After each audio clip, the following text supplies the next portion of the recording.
Hi dears, welcome back. അപ്പോൾ ഇന്നത്തെ നമ്മുടെ റെസിപ്പി ചായയുടെ കൂടെയൊക്കെ കഴിക്കാൻ പറ്റിയിട്ടുള്ള ബേക്കറിയിൽ നിന്നൊക്കെ കിട്ടുന്ന അതേ ടെക്സ്ചറിലുള്ള ഒരു കപ്പ് കേക്കിൻ്റെ റെസിപ്പിയാണ് കേട്ടോ. അപ്പോൾ നമുക്ക് എങ്ങനെയാണ് നല്ല ടേസ്റ്റി ആയിട്ടുള്ള കപ്പ് കേക്ക് തയ്യാറാക്കുക എന്നുള്ളതൊന്ന് നോക്കാം. അപ്പോൾ വീഡിയോയിലേക്ക് പോകുന്നതിന് മുമ്പ് നിങ്ങൾ ആദ്യമായിട്ടാണ് ഈ ചാനൽ കാണുന്നതെന്നുണ്ടെങ്കിൽ സബ്സ്ക്രൈബ് ചെയ്തിട്ടില്ലാത്തവരാണെങ്കിൽ ഒന്ന് സബ്സ്ക്രൈബും കൂടെ ചെയ്യണേ. അപ്പോൾ ആദ്യം നമുക്ക് കേക്കിന് വേണ്ട ഫ്ലോറൊക്കെ ഒന്ന് അരിച്ചെടുക്കാം. അപ്പോൾ ഞാനിവിടെ ഒരു 3/4 കപ്പ് മൈദ എടുത്തിട്ടുണ്ട്. അത് ഈ ഒരു അരിപ്പയിലേക്ക് ഇട്ട് കൊടുക്കാം. ഇനി ഇതിലേക്കൊരു 3/4 ടീസ്പൂൺ ബേക്കിംഗ് പൗഡറും ഒരു നുള്ള് ബേക്കിംഗ് സോഡയും ഒരു നുള്ള് ഉപ്പും കൂടി ചേർത്ത് കൊടുത്തിട്ട് നന്നായിട്ട് ഇതൊന്ന് അരിച്ചെടുക്കാം. എന്നിട്ട് ഇതുപോലെ ഒരു വിസ്ക് വെച്ചിട്ട് ഒന്നും കൂടി നന്നായിട്ട് മിക്സ് ചെയ്ത് കൊടുത്തിട്ട് ഒരു സൈഡിലേക്ക് മാറ്റി വെക്കാം. ഇനി നമുക്ക് മറ്റൊരു ഡ്രൈ ആയിട്ടുള്ള ബൗൾ എടുത്തിട്ട് അതിലേക്കൊരു 2 മുട്ട പൊട്ടിച്ചൊഴിക്കാം. ഇനി നമുക്കിതിലേക്കൊരു 3/4 ടീസ്പൂൺ വാനില എസൻസും കൂടെ ഒഴിച്ച് കൊടുത്തിട്ട് ആദ്യം ഇതൊന്ന് നന്നായിട്ട് ബീറ്റ് ചെയ്തെടുക്കാം. മുട്ടയും വാനില എസൻസും കൂടെ ഒന്ന് ബീറ്റ് ചെയ്തെടുത്ത് ഇതുപോലെ കുറച്ചൊരു വലിയ ബബിൾസ് വരുന്ന സമയത്ത് നമുക്കിതിലേക്കൊരു 1/2 കപ്പ് പൊടിച്ച പഞ്ചസാര കുറേശ്ശെ ചേർത്ത് കൊടുത്തിട്ട് ബീറ്റ് ചെയ്തെടുക്കാം.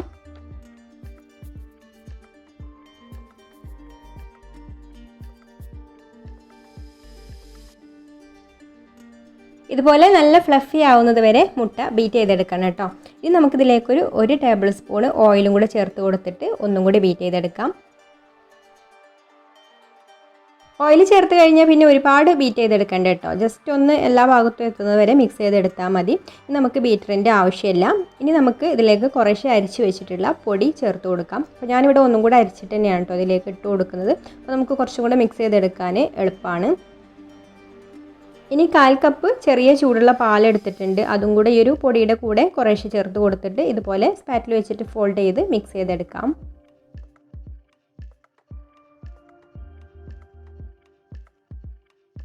ഇനി പാലിലേക്ക് ഞാൻ കുറച്ച് ബദാമിൻ്റെ മിൽക്ക് മിക്സും കൂടെ ചേർത്ത് കൊടുക്കുന്നുണ്ട് കേട്ടോ. നമ്മുടെ കേക്കിന് നല്ലൊരു കളർ കിട്ടാൻ വേണ്ടിയിട്ടും അതുപോലെ ഈ ഒരു എസൻസിൻ്റെ ചെറിയൊരു ഫ്ലേവറും കിട്ടും.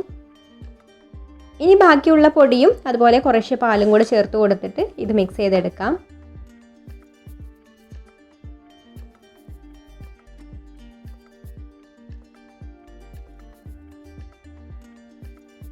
അപ്പോൾ നമ്മുടെ ബാറ്റർ ഇവിടെ റെഡി ആയിട്ടുണ്ട്. ഇനി നമുക്കിത് കപ്പ് കേക്കിൻ്റെ മോൾഡിലേക്ക് ഒഴിച്ചു കൊടുക്കാം. മോൾഡിൻ്റെ ഒരു 3/4 ഭാഗത്തോളം മാവ് ഒഴിച്ചു കൊടുത്താൽ മതി. കേക്കിന് പൊങ്ങി വരാനുള്ള ഒരു സ്പേസ് വേണം.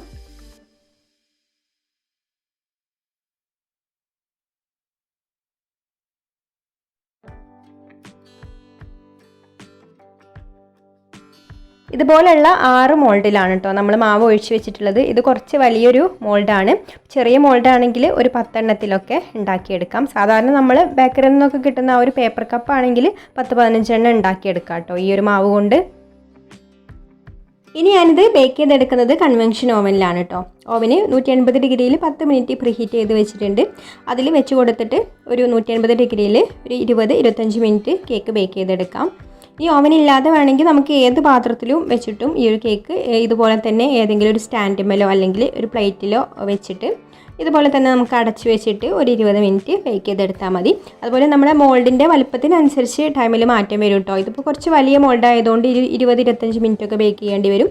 ചെറിയ സാധാരണ പേപ്പർ കപ്പൊക്കെ ആണെങ്കിൽ 10-15 മിനിറ്റ് ബേക്ക് ചെയ്തെടുത്താൽ മതി. അപ്പോൾ അതാ നമ്മുടെ കേക്ക് ഇവിടെ ബേക്കായി വന്നിട്ടുണ്ട്. ഇപ്പോൾ കേക്ക് ഒന്ന് ചൂടാറി വന്നിട്ടുണ്ട്. ഇനി ഞാനിതൊന്ന് പുറത്തെടുത്തിട്ട് കാണിച്ചു തരാം.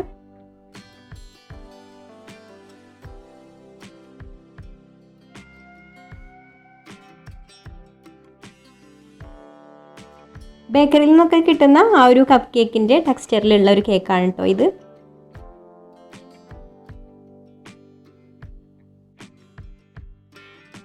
അപ്പോൾ നിങ്ങൾക്ക് ഈ ഒരു റെസിപ്പി ഇഷ്ടമായിട്ടുണ്ടെങ്കിൽ ഒന്ന് ലൈക്ക് ചെയ്യുക, ഷെയർ ചെയ്യുക, നിങ്ങളുടെ അഭിപ്രായങ്ങളൊക്കെ കമൻറ്റ് ചെയ്യുക. അതുപോലെ ഈ ചാനൽ സബ്സ്ക്രൈബ് ചെയ്യാതെ കാണുന്നവരാണെങ്കിൽ ഒന്ന് സബ്സ്ക്രൈബും കൂടെ ചെയ്യണേ. അപ്പോൾ ഇനി മറ്റൊരു നല്ല റെസിപ്പിയുമായിട്ട് അടുത്ത വീഡിയോയിൽ കാണാം. താങ്ക്